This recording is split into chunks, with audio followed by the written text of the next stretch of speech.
একজন স্টার হিসাবে কলকাতাতে খেলেছো, কেরালায় খেলেছো, দুটো ক্লাবের মধ্যে মানে এখানে যেরকম মোহনবাগান ইস্টবেঙ্গলের যে প্যাশনটা রয়েছে আমি কেরালাতে ওটা দেখেছি। মানে ওরা একদম সুসজ্জিত হয়ে ড্রাম নিয়ে দুর্ধর্ষভাবে আসে। কোথাও কি তোমার এই তফাৎ মনে হচ্ছে, প্যাশনের কোনো তফাৎ হচ্ছে বেসিক্যালি? আমি দুটো এমন ক্লাবে খেলেছি, মানে আমার মোহনবাগান জার্নি প্লাস মোহনবাগান থেকে ছেড়ে যাওয়ার পরে এমন দুটো ক্লাবে খেলেছি, এই দুটো ক্লাবের মানে বহুত প্যাশনেট ফ্যান্স আছে। কেরালার কাছে ম্যাচ ডে মানে উৎসব, একদমই তাই।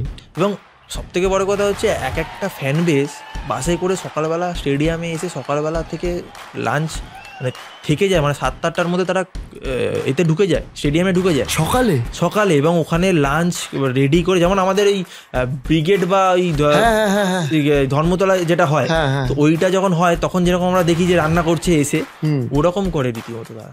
আচ্ছা, এতটা ফ্যান, মানে এতটা প্যাশনেট। লাকি আমি লাকি যে আমি মোহনবাগানের মতো ফ্যান বেস পেয়েছি, তারপরে আবার বেরিয়ে আমি আবার কেরালার মতো ফ্যান বেস পেয়েছি, যে এতটা প্যাশন।